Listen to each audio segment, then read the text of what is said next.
All right. What is up, everybody?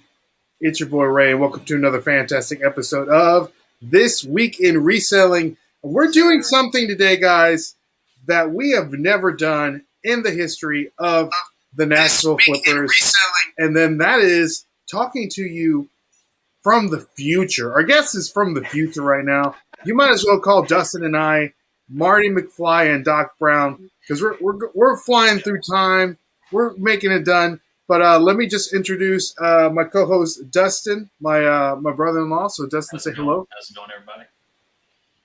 And then we have our guest for today, Chris, aka Clfurlong. Am I saying that right, Chris? Yeah, that's right. That's perfect. You've done it really good. All right. So I just want to make sure that that's correct. But Chris has been like, I don't know, Chris, like, how did we end up even meeting each other?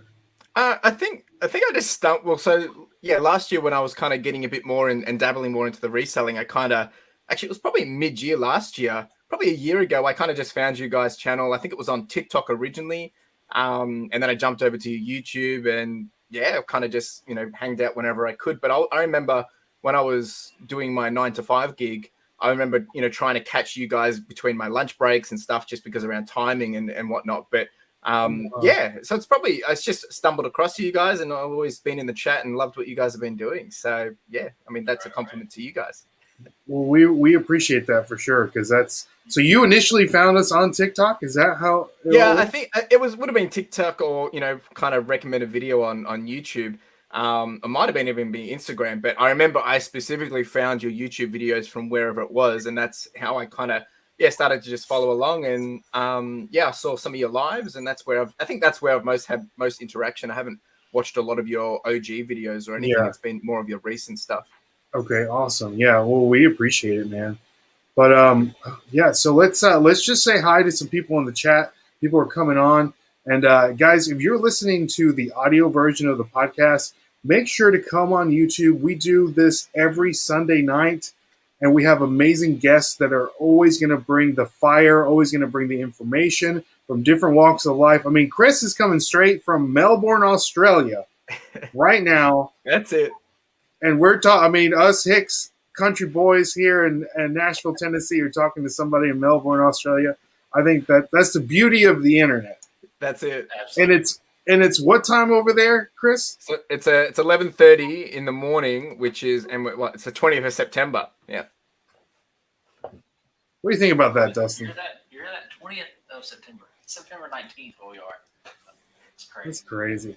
Hey, Dustin, I can barely hear you now. So let's maybe put that microphone a little close to your face. That's a first. That's perfect. There we go. That's a first, perfect. Actually. I know. We got it rocking and rolling now. So let's say hi to some people in the chat. We have our guest from last week, Dustin, Bold North Flips. He says, "Good day, mates." G'day, mates. What's up? Good.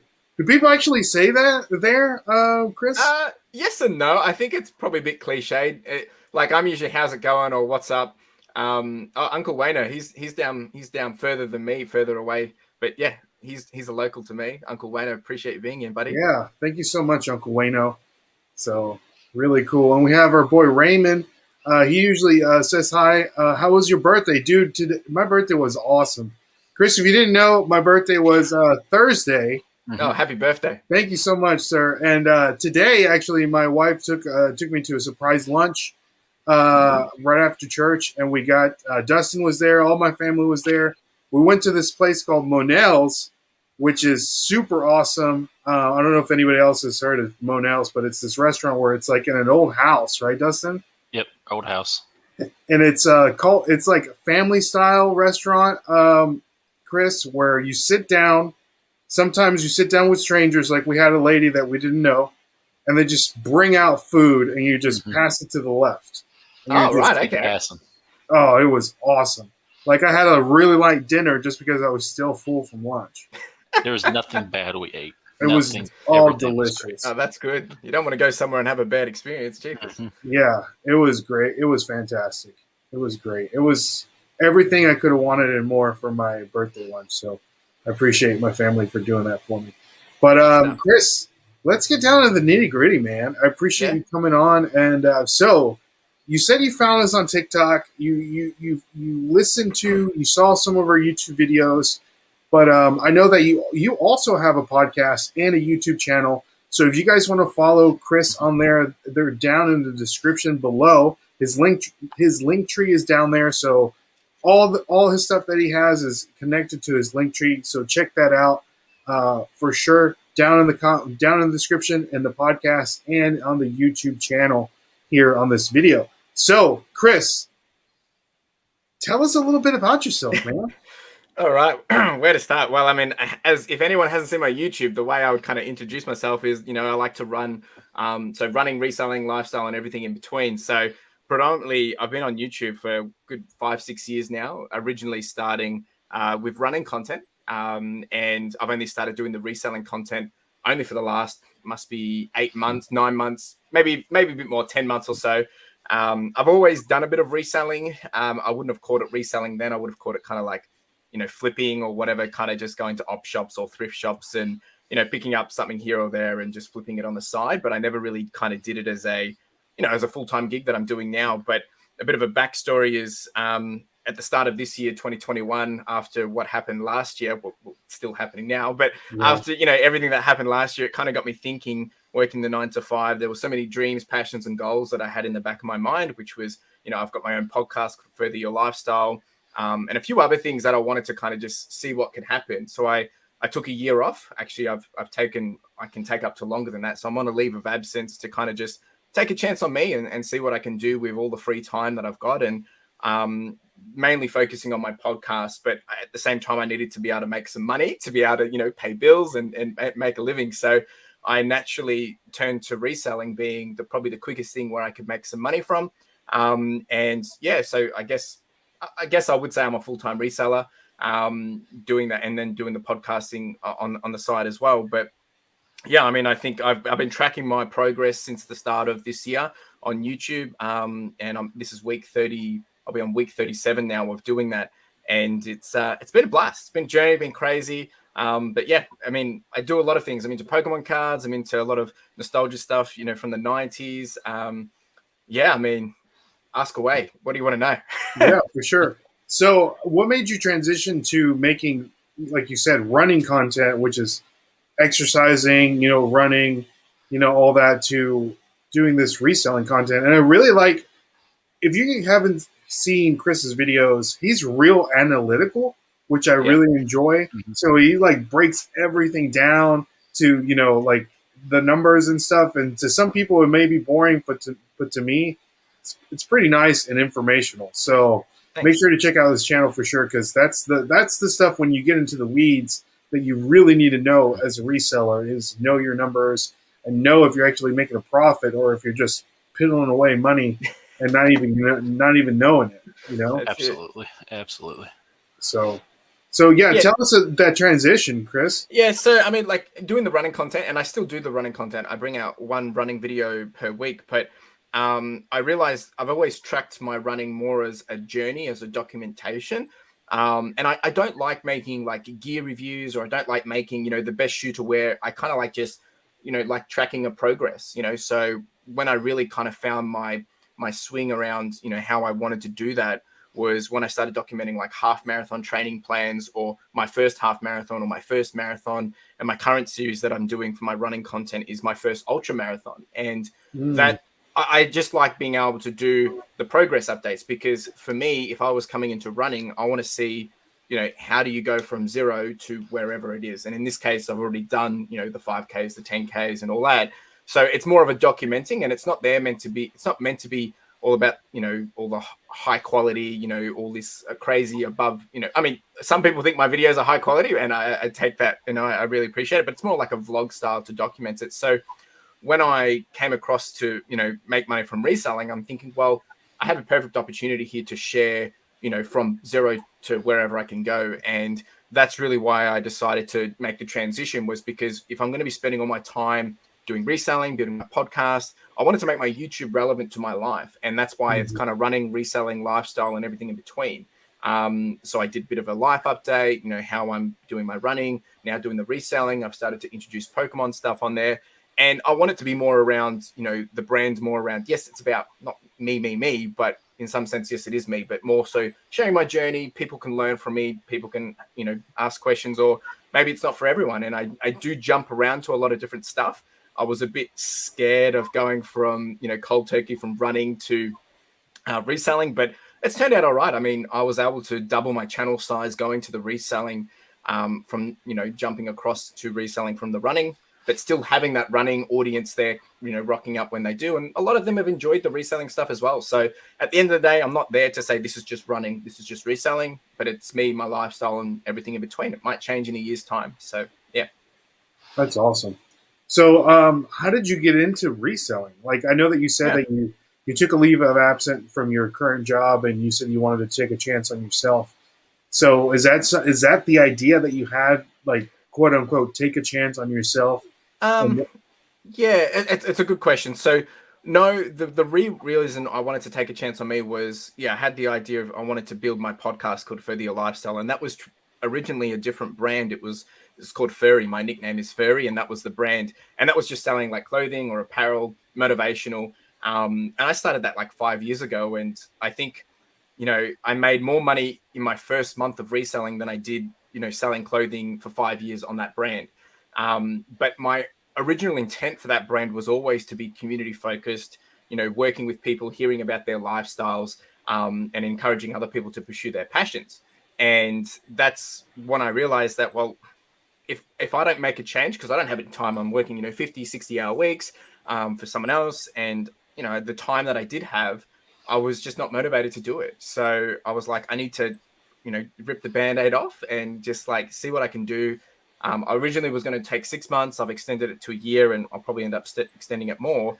And I figured, well, if I can build a podcast that I'm, happy with, well, then it's happy days. Now, the problem with podcasting is you're not going to make money straight up, which you guys would know very well. Mm-hmm. So I'm like, I need to be able to make some coin, and the reselling has become that, and enables me to, work when I want, gives me a stable income. It's not passive, but, what I put in each week enables me to get money coming in, right? So I think that's probably the main reason I did it, because it was the quickest bang for buck that I could do. Plus, I knew how to do it. I had been doing it previously. And my background, I'm a project manager, so I know numbers, and I mean, that's what I was managing, budgets and financial things within the project. So that makes being a lot able of to, sense. which is why I have that analytical side. So I was able to apply that, how I've been running business, well, I guess a project, but it's similar to running a business. And then apply that to the reselling. And it kind of gave me that unfair advantage to kind of jump in with a bit more of that numbers game. And because I already had been reselling or flipping, since I was probably, I remember the first thing I used to flip was like Yu-Gi-Oh cards when I was like 12. Or even younger than that, I used to buy them off my friends, a pack of 20 for $20. And then I'd sell like 4 cards for like $150, like the Exodia set on eBay. I remember doing that. But back then I didn't really have I couldn't fathom how big that potential was. I was just kind of doing it for, for some side dollars. And, my dad, he's always been buying and selling. So it's kind of just always been ingrained in me. So that was probably the thing that I kind of just turned to, because I wasn't going into this to make, millions of dollars, but more so to be able to have a lifestyle of, freedom, to be able to work for myself, build a podcast, do my running and all that jazz. And that's really was the best way to do that.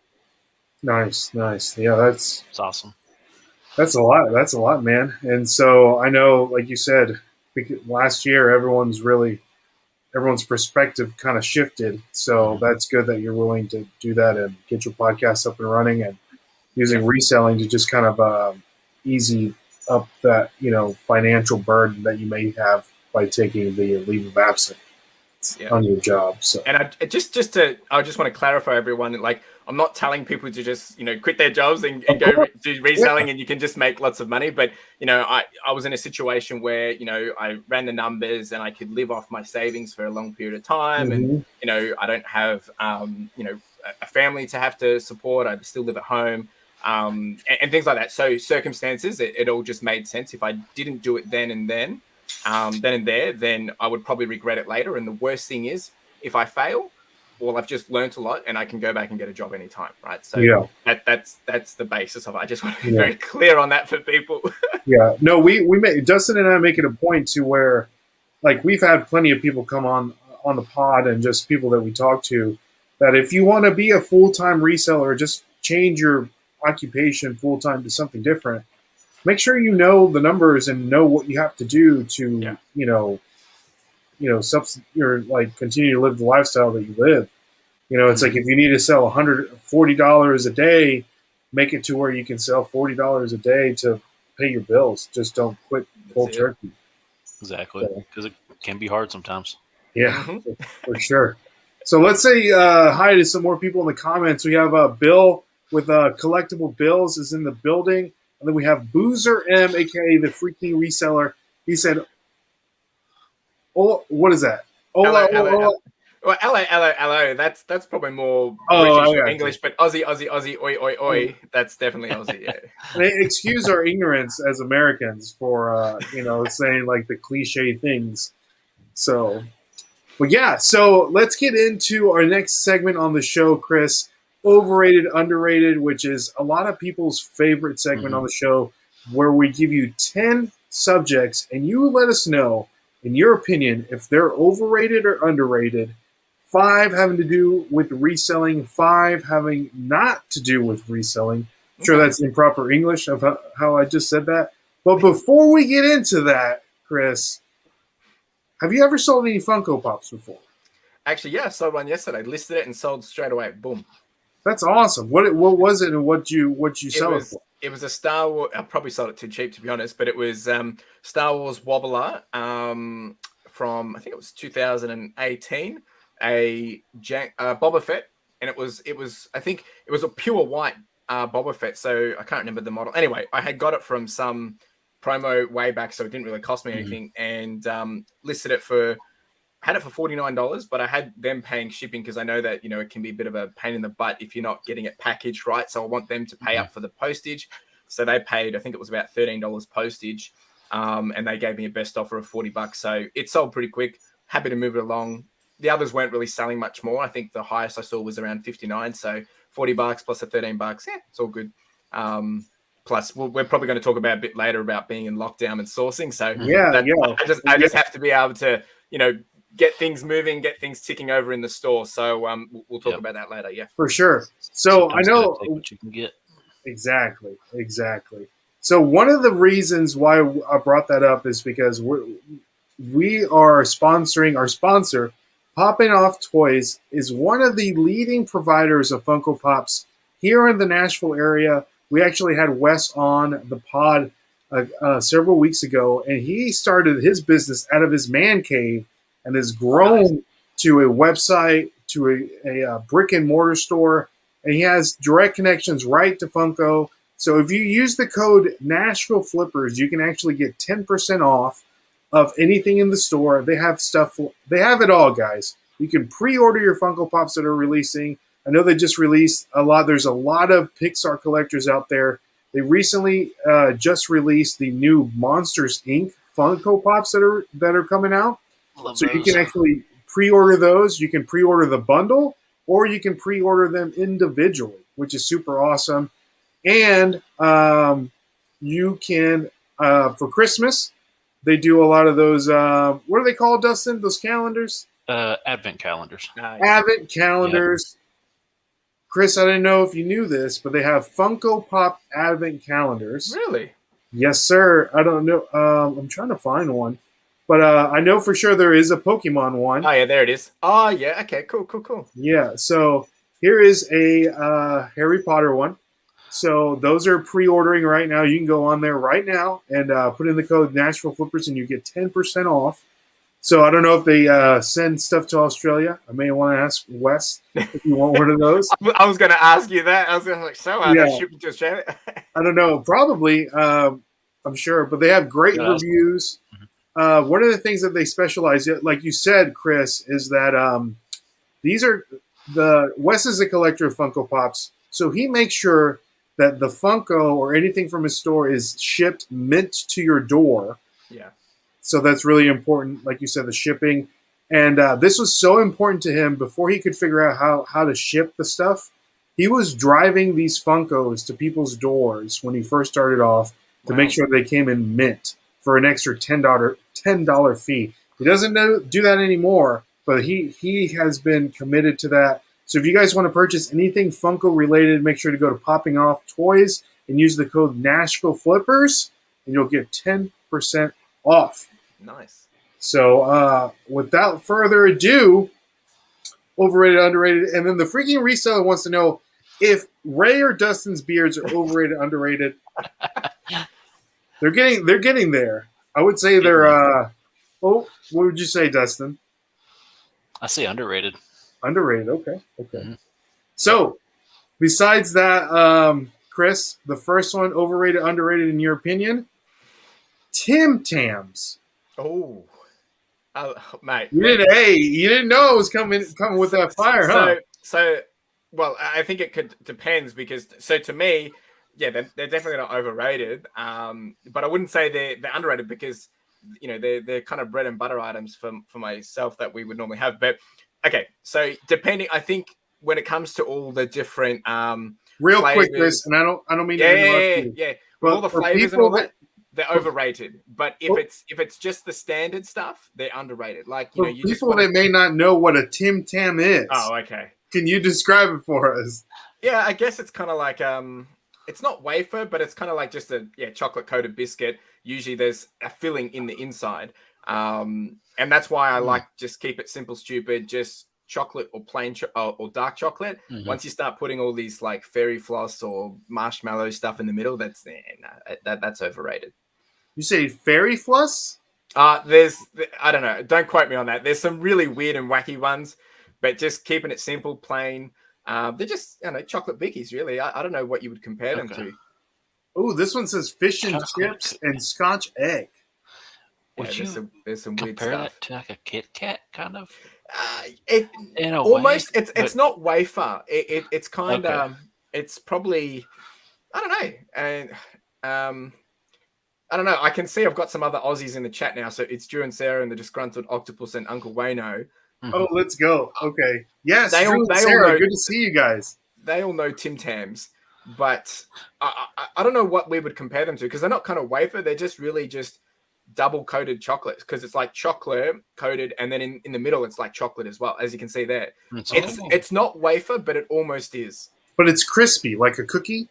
Yeah. So it's got a crunch to it. But what we usually do with these is the challenge is you want to basically bite off an edge on each corner, like this one, and you want to dunk it into your coffee. And the idea is you suck through the coffee, and the idea is to get as much through without it breaking and spilling into your coffee. If you can do that, you've mastered it. Interesting. Wait, so you suck the candy bar? Well, no, it's not candy. It's a biscuit, right? So you bite off each end. You put one side in your coffee or whatever you're drinking, and then you want to suck it come through. It's kind of like an Oreo biscuit, I guess, but you want it to suck through, whatever let's just call it a coffee, and you want to get the coffee coming into your mouth. Now, the idea is to stop before it breaks. If it breaks, you lose, but if you're not, well, I guess you get bragging rights. But okay. So overrated. So the plain ones I think are underrated, but the ones with all these fillings and all this above and beyond that, they're overrated. They're not all that exciting. Okay. What do you think about these Tim Tams, Dustin? I'd like to try them. Yeah, me too. Where can we get some? Yeah, well, you should be able to actually. There would have to be like an Aussie store in it because we've got American stores like USA stores, and we can buy like Pop-Tarts and all your stuff. Surely you guys would be able to get it. Otherwise, you'd have to import them. Yeah, I'll have to do a bit of a. You can order something from it. I'll do a bit of a mystery box and put some things in there for you. Oh yeah. I'll pay this for the shipping. Look at this, Dustin. Pumpkin spice Tim Tams. Oh my goodness. That's crazy. Look at these guys. Coconut Tim Tam. I could go for the coconut. Coconut for sure. All right. Let's see what the chat is saying about some Tim Tams. We have Drew and Sarah, friend of the show. Good to see you guys. He says, good day, boys. The disgruntled octopus. Good morning, squishy humans. Good morning, good evening. Uncle Wayno says, Tim Tams equals greatest thing on earth. Okay. Similar texture to an Oreo biscuit. So do you guys call the biscuits like cookies? Yeah, biscuits, cookies, Okay. yeah, Okay. Bickies, Okay. yeah. Because we think of a biscuit like a bread almost. That's probably more like a cracker for us, Okay. Gotcha. like crackers and cheese. Mhm. Oh. Yeah. Tim or Drew and Sarah says you use the biscuit as a straw. Yeah. Okay. That's But interesting. see that. That makes sense now. it's about cutting off just in time. Otherwise, the whole thing just flops in. Okay. It says drinking the chundered, overrated, or underrated. Drinking the what? Drinking and chundering, overrated or underrated? I think I it don't means know. drinking I don't know what and that is. puking. Oh, okay. Jiggly Thrift is in the building. Good to see you, Matt. And So- then Pumpkin Spice Tim Tams. It's fall. Yes. So Yes. next one. I think Next you're one. up, Dustin. I am. Overrated, underrated garage sales. Well, yeah, definitely underrated. I haven't been to one for more than a year because of lockdown. But yeah, look, I think definitely underrated. I think people can probably put it the other way because you go there, you don't get stuff. But it's the same as a thrift shop or an op shop, right? You literally don't know what you're going to get until you go. And I think the power of garage sales is you have haggling power, right? You can go in, it's like, put a bit of a bundle together, say I'll give you $20 for the box, right? Whereas you can't do that at an op shop.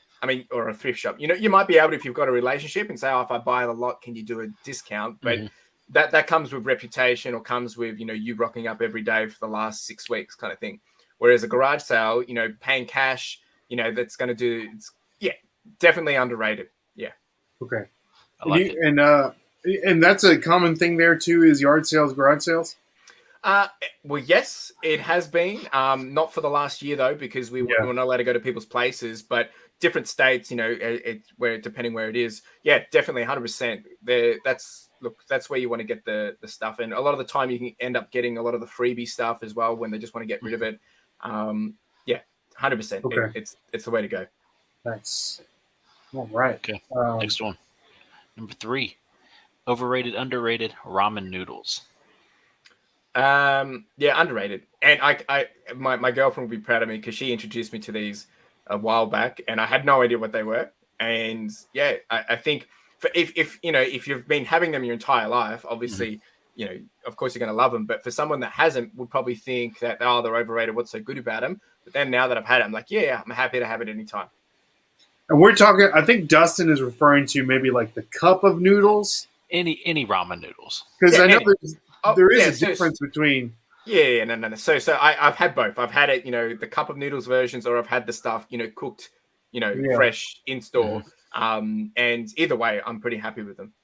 Okay, nice. You can do so much with them. You can add some chicken in there, anything. That is true. Wayno says overrated, underrated nacho night. Yeah, so if you guys haven't seen my Instagram, every Tuesday night I post a picture of Nacho night, which is family night. To me, they're definitely underrated. I could never have enough of nachos. But for some people, they'd rather to have tacos. And they'll probably think nachos are overrated. But for you guys, nachos, overrated or underrated? Oh, always overrated or underrated. Always underrated for sure. Yeah. What is a nacho night in Australia look like? Well, actually, if you want, you can bring up my Instagram and share screen. But it's just simply what we do is we cook it with cheese, and then we put our toppings on afterwards. Now, this is not a representation of Australia. This is representation of what we do for our nacho night. So we don't have meat with it. I know a lot of other people love to have meat with it. We don't have meat. We've got you've got your guacamole or avocado. You've got your salsa. We've got beans, cheese, and we use Greek yogurt, but you can have sour cream. And just obviously there's cheese on there as well. And that's the way we make it happen. So you bake? Yeah, just in the oven. Yeah. So you put it on some foil, do some layers of chips, cheese, and then put it in the oven for however long, probably usually about 12 minutes at 180. And there you go. Every Tuesday night. If you go to the end, is this the chicken that you put in the nachos? No. That's my pet chicken. If you scroll to the last picture of that, you'll see a flat down of what it looks like. Yeah, okay. Right here. Yeah. Oh yes, let's go. So you got some that looks beans, salsa, guacamole, the whole works. Toss everything on after. Yeah. Okay. And that's for 4 of us. So, It's like you're baking the nachos. yeah, in the oven. Yeah. Okay. Well, Interesting. how else would you do it? I don't do it that way. Do you do it that way, Dustin?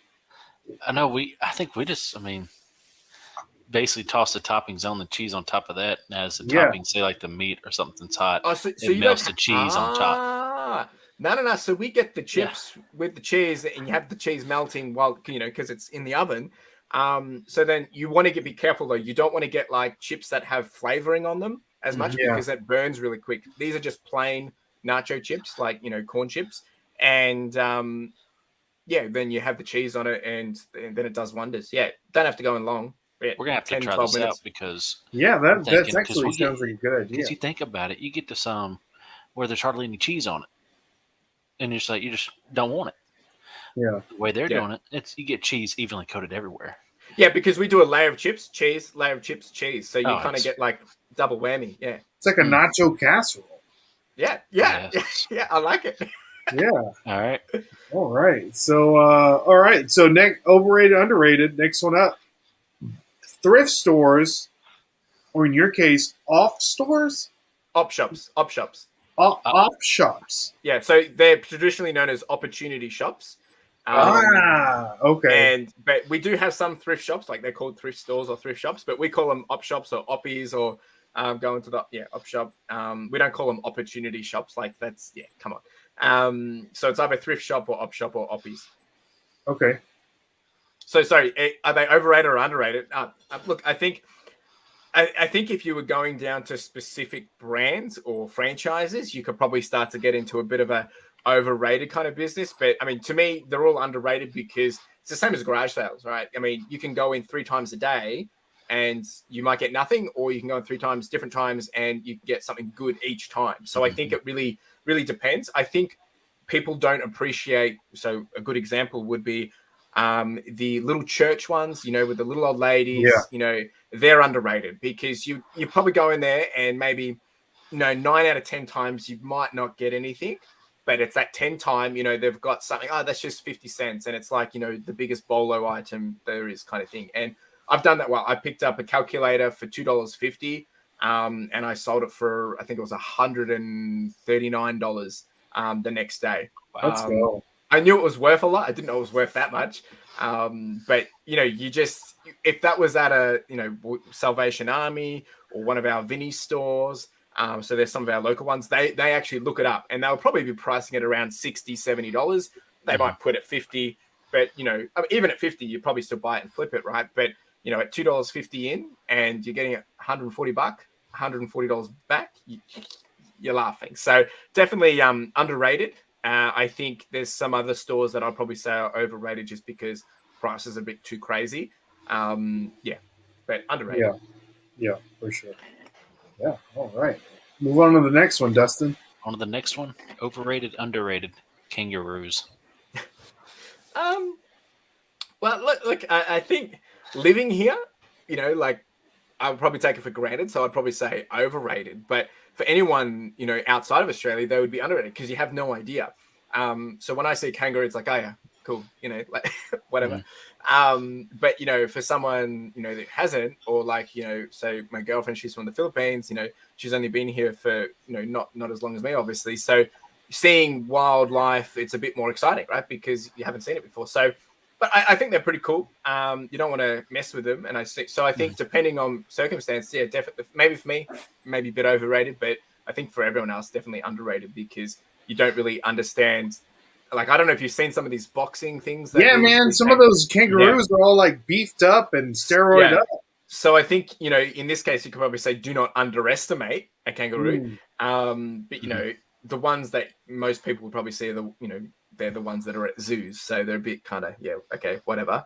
But seeing them in the wild is pretty crazy because there's usually like herds of them.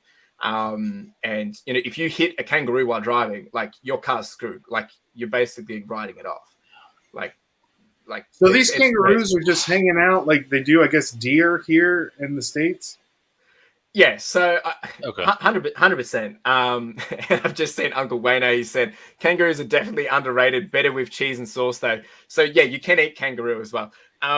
So Oh. kangaroo, if you're eating kangaroo, it's definitely underrated. I do love it. Kangaroo sausages are really good. But so where I live, like we don't have kangaroos very close. We've got more wallabies, which is a smaller version. But growing up, having kangaroos around us when we were kind of in a pretty suburban area is pretty cool.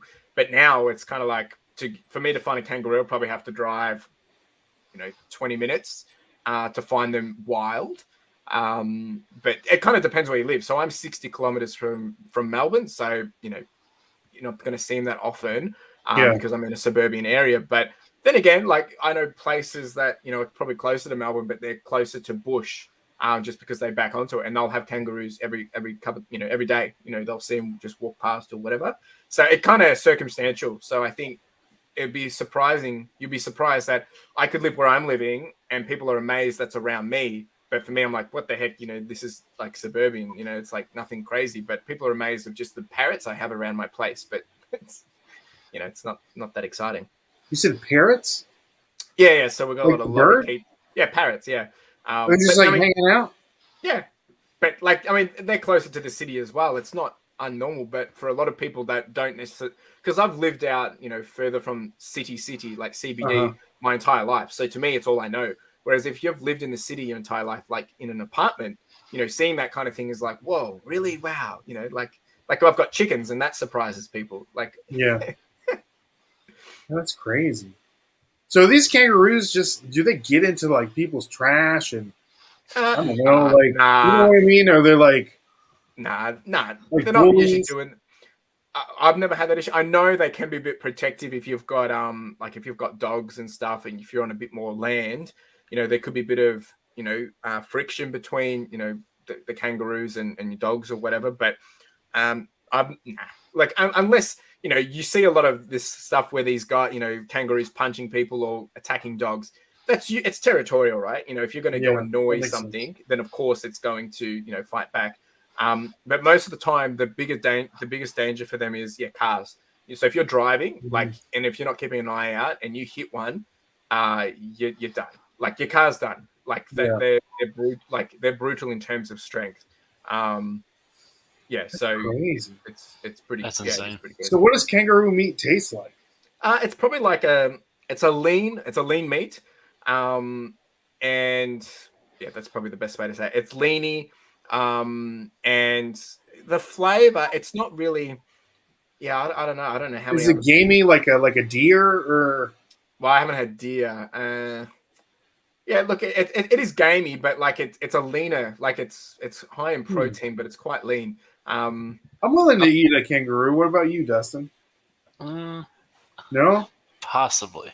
What about so is like a burger? Like you put it in a burger? Yeah. You said Kangaroo sausage? burger is good. Kangaroo burger is really good. Oh man, kangaroo nachos maybe. Yeah, you could do that. Like kind of get the mince over the top. 100%. Best of both worlds there. So south of the border and south of the equator. Yeah. That's interesting. Yeah, that's interesting. Okay. Let's see here. Drew and Sarah says that the bin chickens. What are bin chickens? So if you just Google bin chicken right now, it'll come up. But basically, they're just a local bird, which because we've kind of taken over the area, they've now become. Well, they look like chickens, and they like to scrounge through bins. So they're like the raccoons.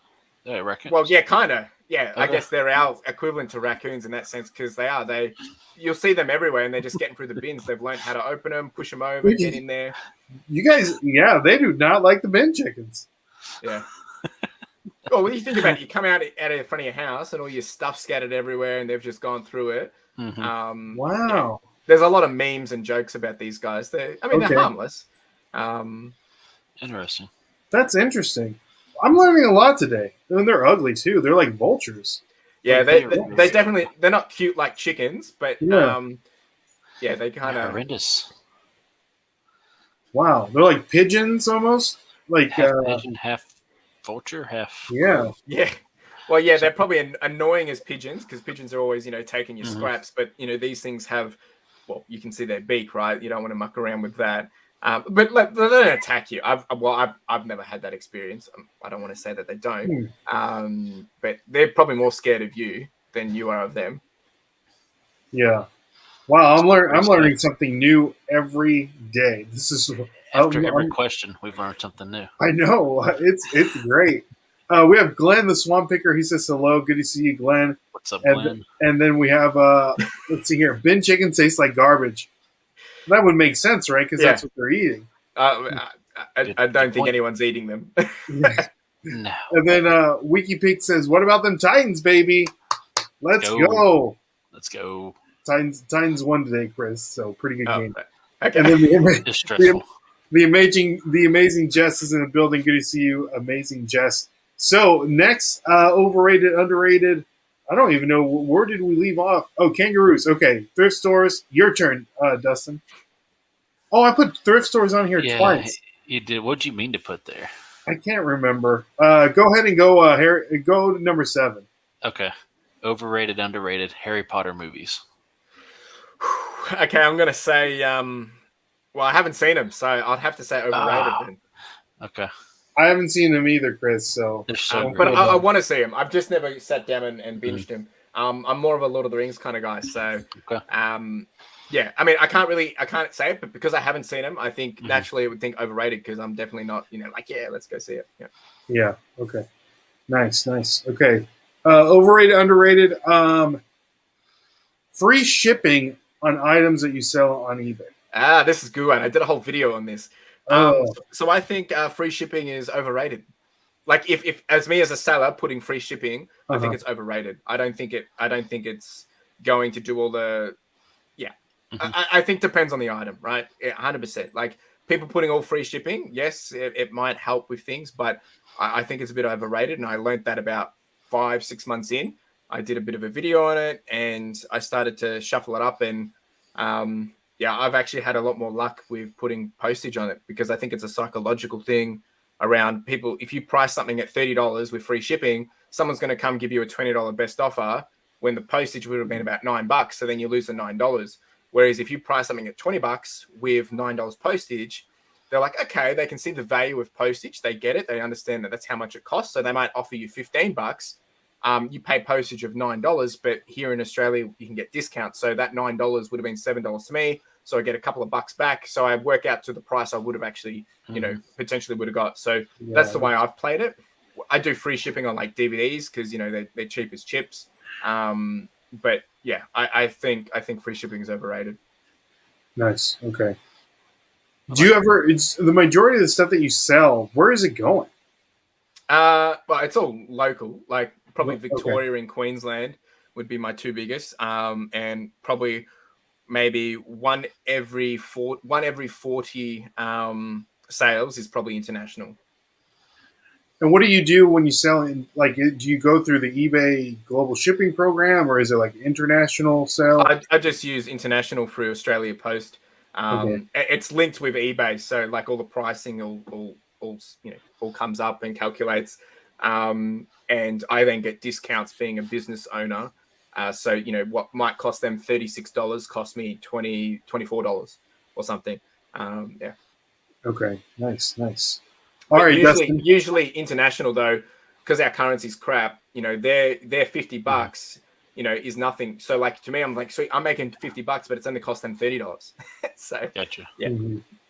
Yeah. The disgruntled octopus says we don't have GSP, which is a bummer.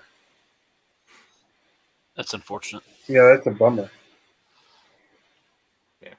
All right, D-Man. Next one. Overrated, underrated. Charizard. Oh, look, that's interesting. I don't know how to answer this. I think I'm trying not to be cliche, but I think be cliche. Well, I mean, yeah, I think he's underrated, and the reason why I say it is because I've got a Charizard right next to me, and it's nothing even special. But just because I pulled a Charizard, I top loaded it and sleeved it, but it's just from Vivid Voltage. So to me, that tells me he's underrated because if he was overrated, well, then again, if he's overrated, he's just so hyped. No, I love him, so he's underrated. Stuff it. It's your opinion, yeah. Underrated. Like it. All right. So last one on here, Chris. Overrated, underrated. Selling books on eBay. Oh, underrated. I mean, that's my biggest bread and butter. Like that's I can talk about that for ages. Tell us a little bit about it. Yeah. So look, I think it can be a little overwhelming when I do books. I like to look at books that are either in a set, and otherwise buying books in bulk. If you can pick up books at 30 to 60 cents each, and you're selling them between $9 to $20 each, plus postage, give or take, depending, then it's worth it because you're getting such a huge return on investment. So to give you some understanding, last week, the week that's just gone, which anyone that's listening here, you'll get to hear it here first because my video drops tonight. But for last week, I'm pulling up this real-time data as I'm speaking. So last week I did 43 sales, and of that was majority books. So yeah, I did 16 books. The profit on those was $170, and revenue was $259. So it's that's where the brand. But that's only because I had purchased them in bulk. So I pick up whether it's from deceased estates or people moving stock along or whatever. So then, for example, of that, I've purchased, I think it was 300 books the other month. And, so it cost me however much it cost me, $300, $200. And I sold 4 books. I'm actually just pulling this up as so I paid for, this is DVDs and books. I paid $300 for roughly around 600 items. And I've sold 19 of those items, which 80% of them are books. And I've already made I've made back $486.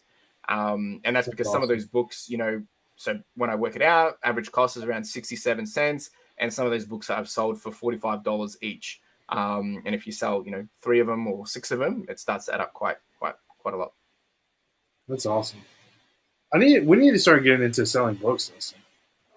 I agree. Yeah, and it's easy to do. Like you can literally just look them up so easily. Obviously, better conditions always going to be great. But if I'm going into the op shop or thrift shop, I'm looking for books that I know. So kind of 90s stuff, or sets. Like you can walk in and you'll see a set straight away, right? And it's more about how much you're paying per set. Now, if you're paying, I'll pay up to $3 per book if it's the complete set.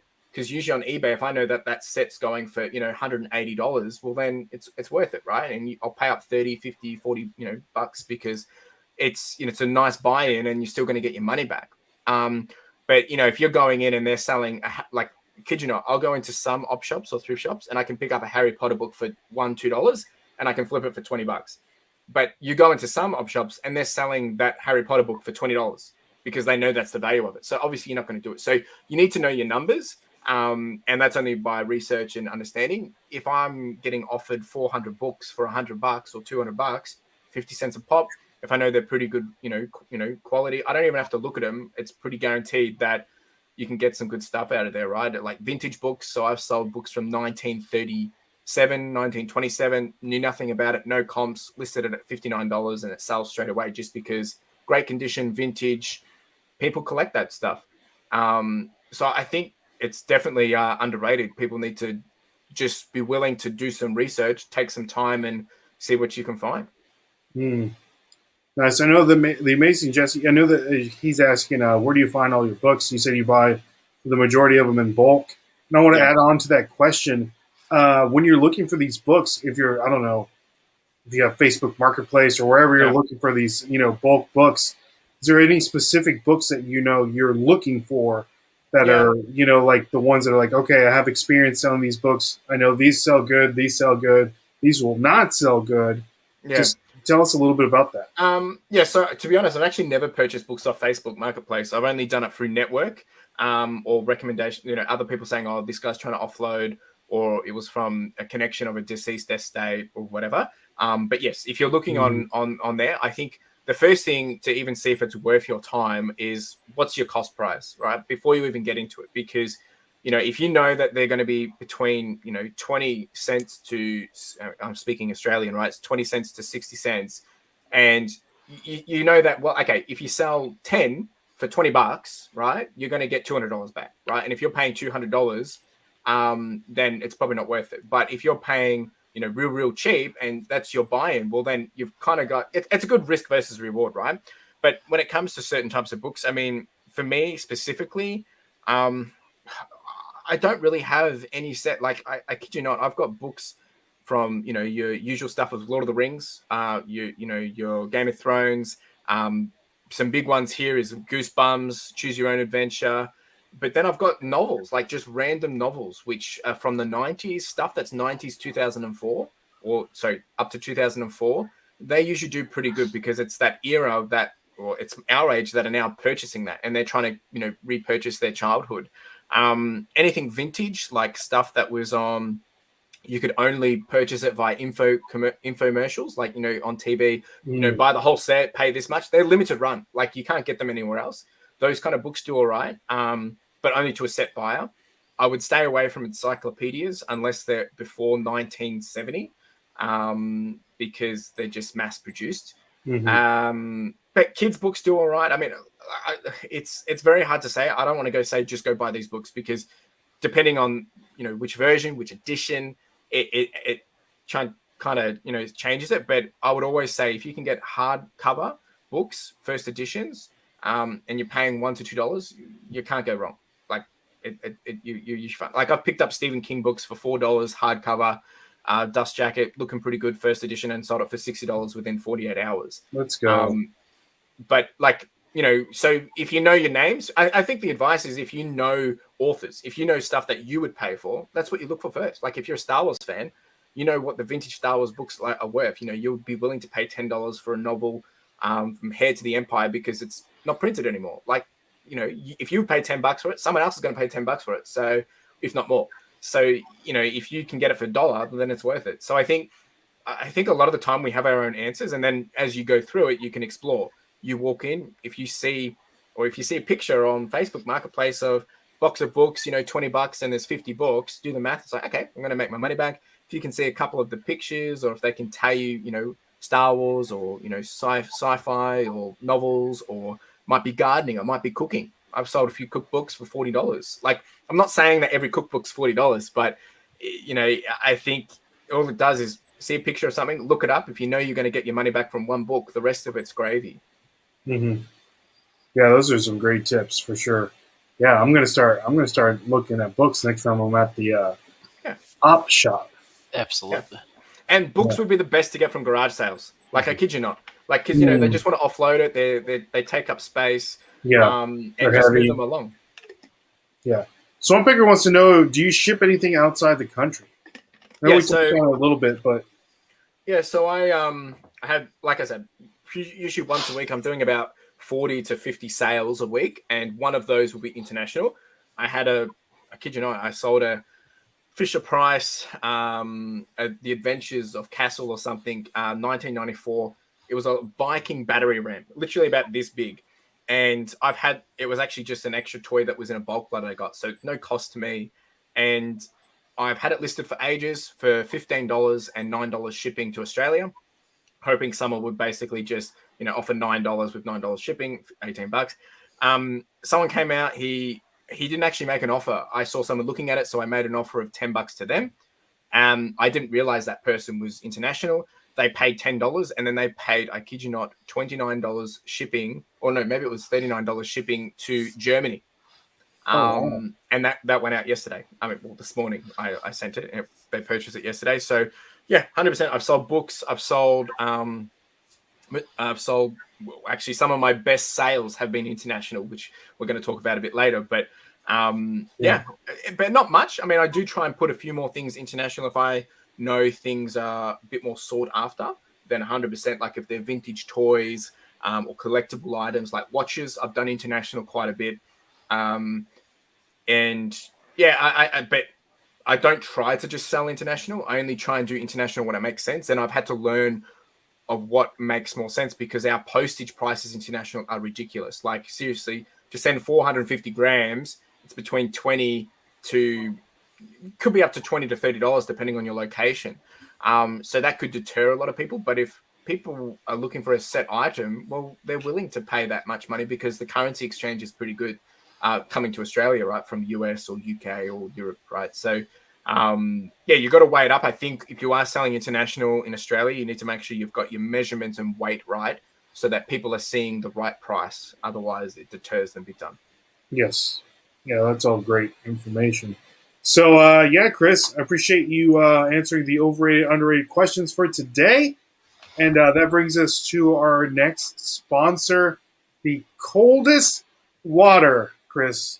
I know it might get a little hot down there south of the equator, but I know we talk about the coldest water bottle a lot on here. If you use the code, I'm going to try this out right here. If you use the code FLIPPERS, you'll get 10% off.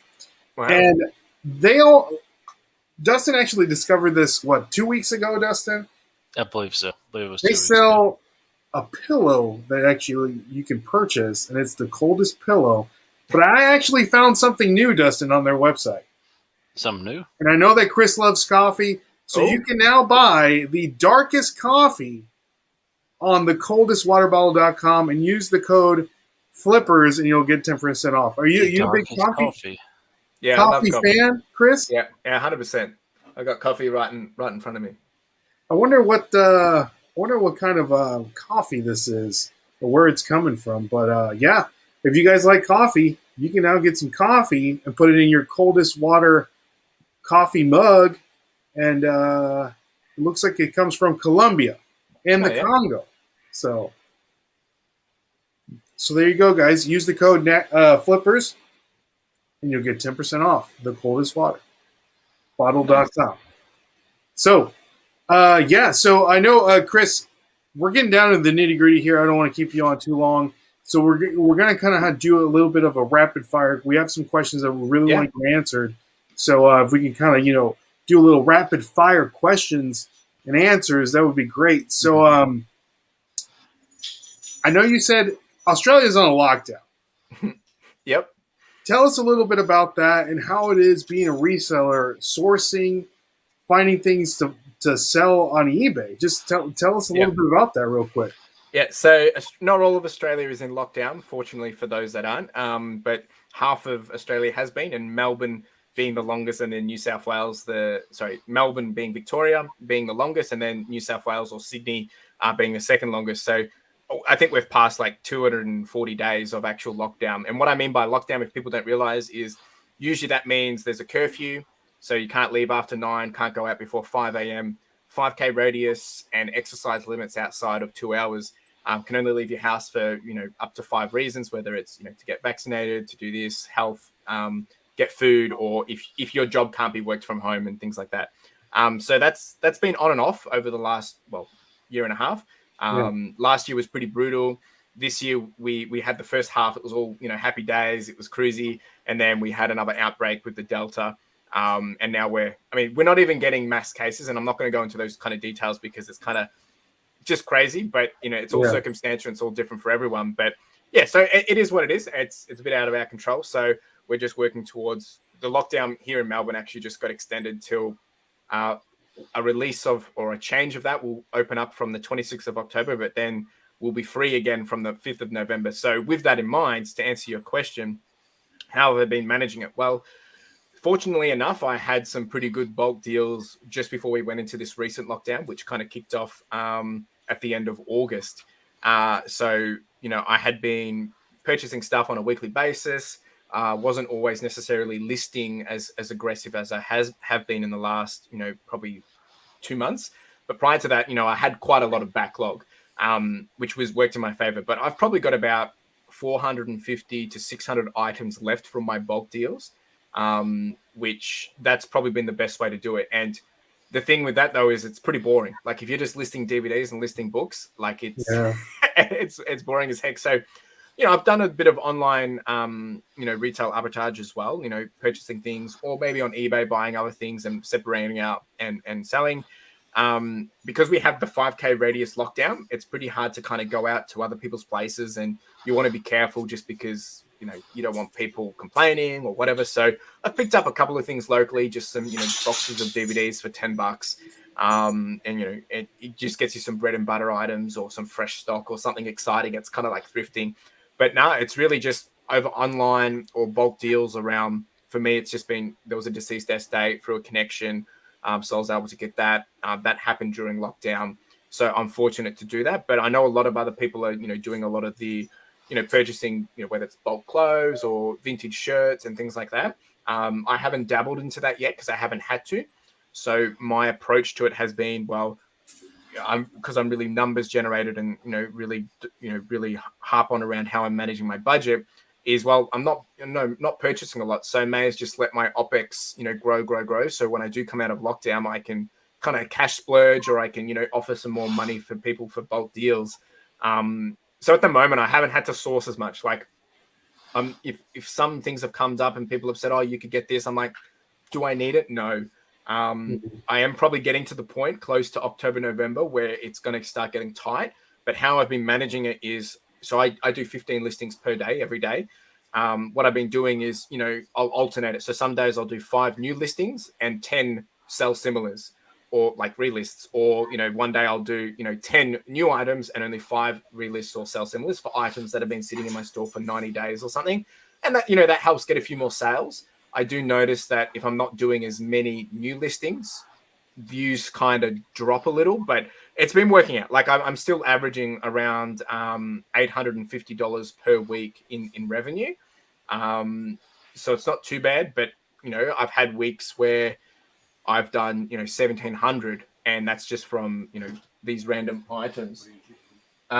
So it's kind of like, you just got to weigh up whether or not, so it's, to me, I haven't had to source as much, but I think if I had to, I would be, probably having to go to these wholesale lots and, purchase clothes or jeans and things like that, but I haven't had to. Yeah, man, that's crazy. Hmm. So you can't even go 3 miles around. What do you do for like food and stuff? Well, so, obviously you have to go to your closest market. So if your closest supermarket is, 15 kilometers, well, that's the closest. It's not, there's some logic with it. And, so our closest one is outside of 5K. So we have to go further than 5K. But it's more around, if you're going out exercising or, things like that, you shouldn't be going more than a 5K radius. Okay.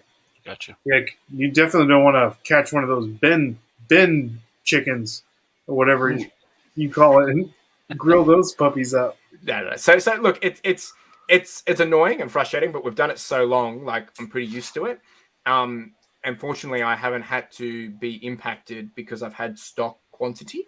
And, then if I get some opportunities of just some things locally, or, I'll drive around our local area and look for things on the side of the road, which has turned out, I've picked up little toys, vintage toys, things that I've been able to flog off for $20, $30. They're quick lists. There's something different, it's a bit exciting.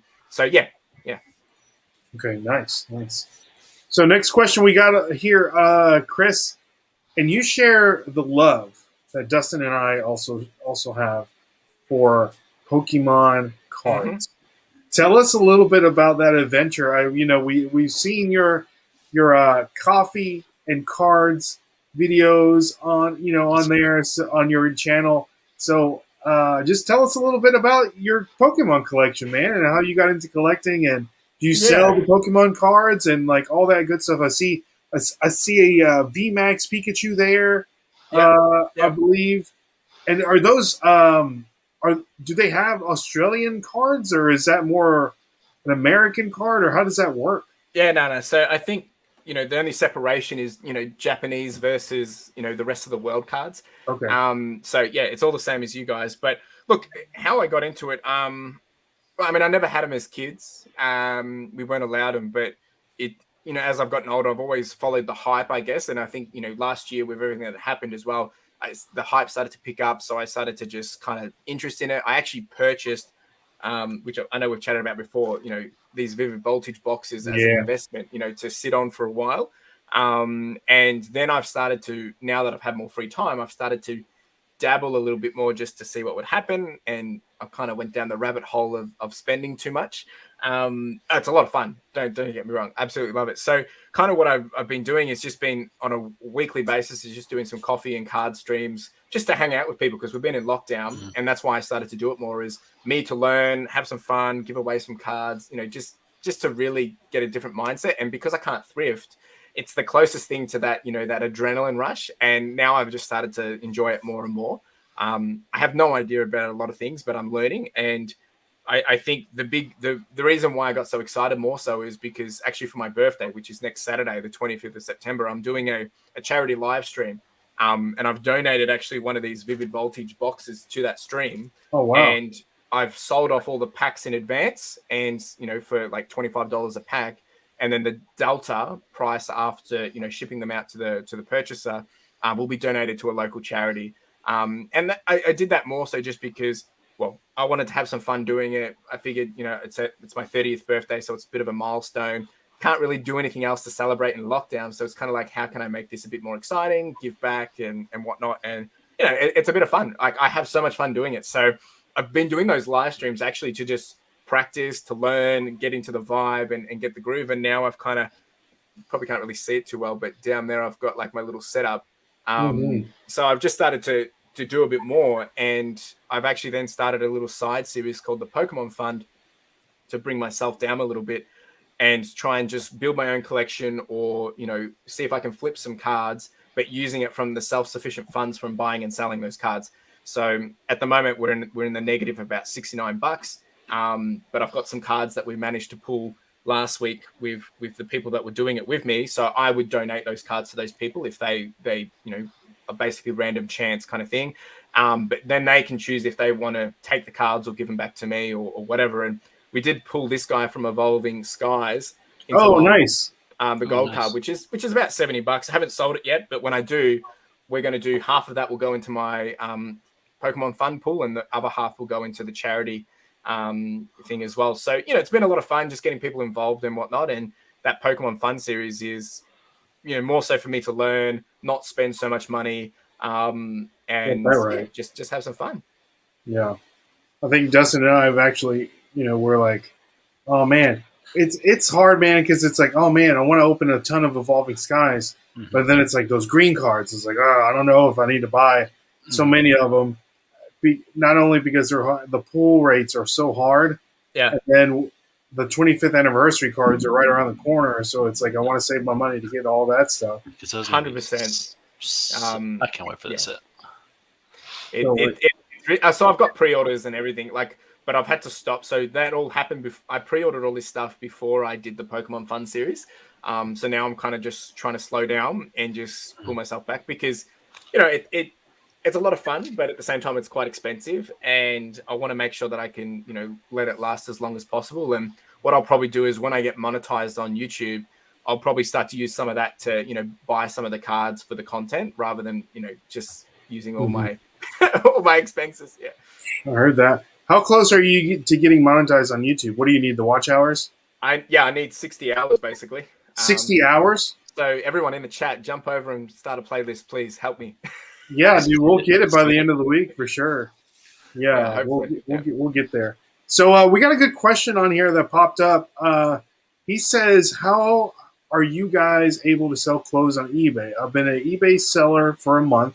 Now electronics have been selling fast for me, and then I have 13 items listed right now. I guess I don't sell a lot of clothes. I don't know if you do, Chris. I know Dustin doesn't either. And I think the reason why you're selling the electronics faster than you do your clothes is because, you got to deal with the sizes of the clothes. Yeah. So not everyone can buy, a particular article of clothing, and then style, all that stuff, your net of who is purchasing the clothes is a lot smaller than say someone that wants to buy an iPad, So just particular clothing items. I know vintage is really in right now, so if you can find anything vintage, definitely pick that up. But anything normal that you just see in the thrift store is really hard. I know that I follow several people that just sell clothing, so just look for the name brands. I would, if you're selling women's clothes, I would look up Gorgeous Boutique on YouTube. She was one of our guests on here. She kills it with women's clothes. If you want to sell men's clothes, I would look up Jason at Peak on YouTube. He sells a lot of men's clothes, and those will get you steered in the right direction. So, Absolutely. the next question that we have here, Chris, what has been your biggest flip and your biggest bust? Yep. So biggest flip, and I know we kind of touched on this earlier. So just pulling up. So biggest flip has actually been in. So when you say biggest flip, is that from a profit ratio or just biggest revenue sale?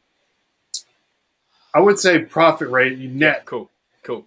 You know? So my best item was a Nintendo 64 Mario Party duffel bag from 90s. And it was like a canvas vinyl. So I picked that up for, I kid you not, it was part of when I purchase anything. So when I go into an op shop, thrift shop, I do an average cost of goods. So it worked out that it cost me about $2.70. And I sold that internationally to US for $250. Wow. So it was a $203 profit. That's been my best one. But in terms of so that's but then I think my best in terms of from dollar to actual profit was a book that I paid literally $1 for, called The Usborne World Mysteries of the Unknown, and I paid $1 for that, and I sold that book alone for $170. That's good too. Yeah, Those are big. Bad. Those are some big flips. Mm-hmm. So, what was your biggest bust? Biggest bust. Let me refilter, and we've got jeepers. What do we got here? Where's the? Hang on a second. Chris is looking at the spreadsheet probably over there. Yeah, I am. So I think the worst is actually been that bad, but minus profit, if I'm looking at it, is negative $15. And that was a bundle of Skylander figures. And the reason why this, I'm trying to work out why it flopped, but it looks like it was probably more of a postage issue. Because I think it was a postage issue. I didn't calculate it properly. I had a buy-in rate of a bit high. I think I paid $53 for them. It was a big bundle. And I had intended that I was going to get a lot more, but they'd been sitting for so long and I lost $15 on it. That one actually, that was back in, this is when I first started. This was February at the start of the year. Yeah, those are learning curve for sure. Yeah, Skylanders are tricky. They're tricky. Yeah. But then I've sold other Skylanders. Like I've sold 2 Skylander figures for just $60. So you make it back, you live, you learn. But to be honest, I've only, in terms of negatives, 1, 2, 3, 4, 5, 6, 7, 8, 9, 10, 11, 12. I've only got about 20 negatives, and when I say negatives, they're like 50 cents, lost 31 cents, and they're probably just things that you experiment with, right? I haven't actually had it pretty bad in terms of item sales. Yeah. And sometimes it's better to get it out, get that ball rolling, That's right. Just get rid of it. Use that money to buy something that will make more money. So, and then just by asking that question to different resellers that we speak to, the biggest bust is usually something related with postage. Yeah. Either, they miscalculated. So, again, guys, watch those YouTube videos on postage. Or just something that's just something that you learn over time, Yeah. So, all right. So our last question, Chris, and thank you so much for staying on with us. Any advice that you would give to a new reseller and a experienced reseller? Yep. So for a new reseller, I think if you're getting into this, don't know where to start, is start with what you know. Like, what are you buying? What are you looking for when you're wanting to buy something, right? That's the stuff you should sell. So if you're into Pokemon cards or Pokemon, or if you know Dragon Ball Z, or if you know Star Wars, that's the stuff you should try and start to flip and sell, because you know the industry. If you're a movie buff, if you're you're a book nerd, then you can start to dabble in that. So start with what you know. But I would also suggest start with at home, right? Start with things that aren't going to cost you anything. You've had them for 20 years, 15 years, and learn from that way, because you don't have any buy-in other than, you haven't had to put any money up, right? And you've got nothing to lose other than the item going out, because you're going to get rid of it anyway. So that would be my suggestion, if you are starting out with that. And don't go all in with things, right? Build up some experience, especially if you're starting on eBay.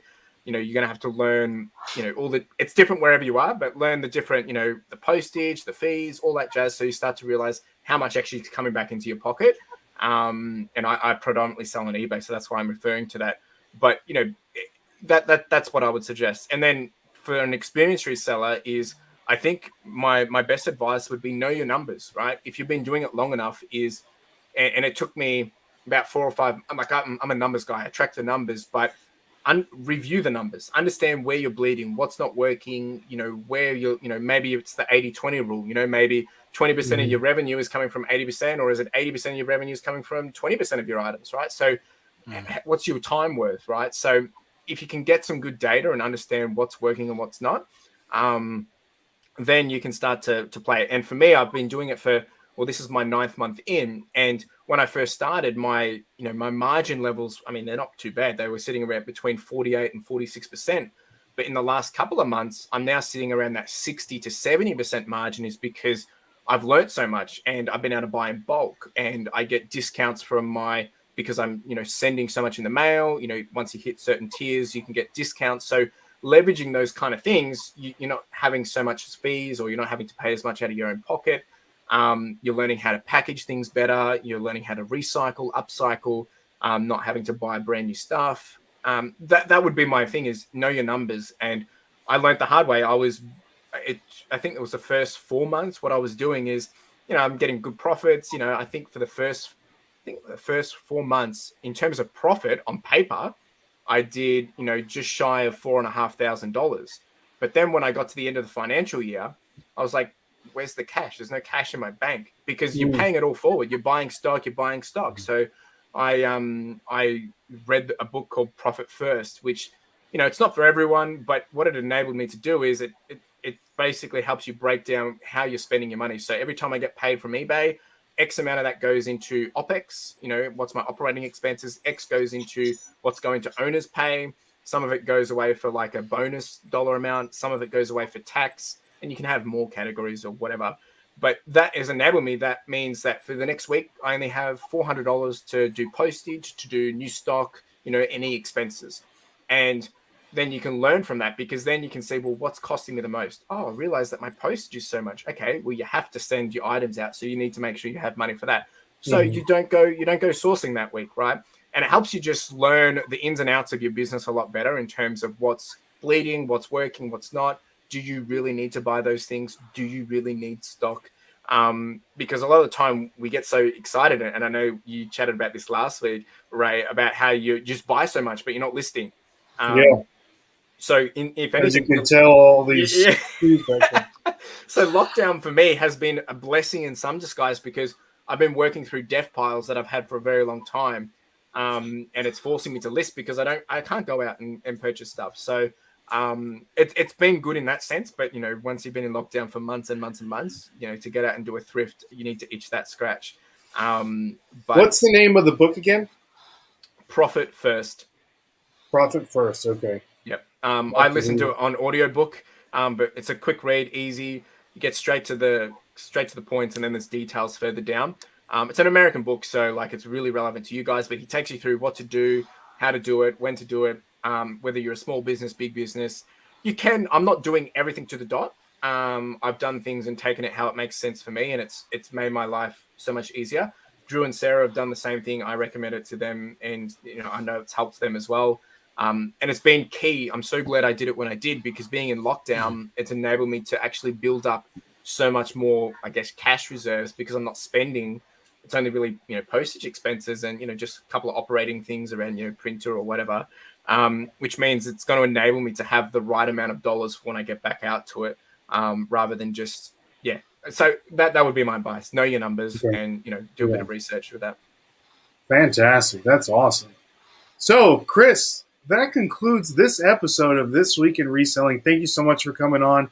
Again, guys, if you want to catch Chris, everything that he's doing, go down to the description below. Check out his link tree. It's got a link to his everything he's got going on. There's a link there. So check him out for sure. Follow him on Instagram, YouTube. Get those watch hours in there so the man can get paid. Thank you so much, guys. I appreciate it. More hours. Yeah, get some of those those wafer cookies. Tim Tams. Tim Tams. Tams. So yeah. So yeah. Anything else for the people, Chris?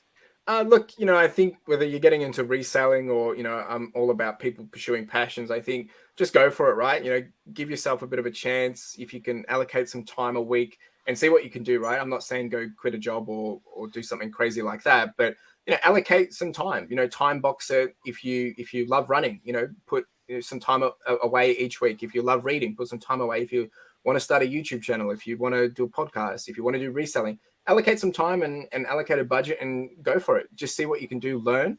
And then when things start to take momentum, you can start to make some of those bigger decisions. But, this has been the best decision I've made in terms of taking a chance on myself. And I would recommend that to anyone is just, give yourself a bit of a chance, right? What do you got to lose? That's right. Got that right. Risk it for the biscuit. Risk it for the biscuit. It's worth it. Those Tim Tams are good. Oh, yeah. Yeah, risk it for the Tim Tams. Yeah. Hey, we have to get that new shirt made. Yeah, risk it for the Tim Tams. So, yeah, anything else you got, Dustin? That's all I got.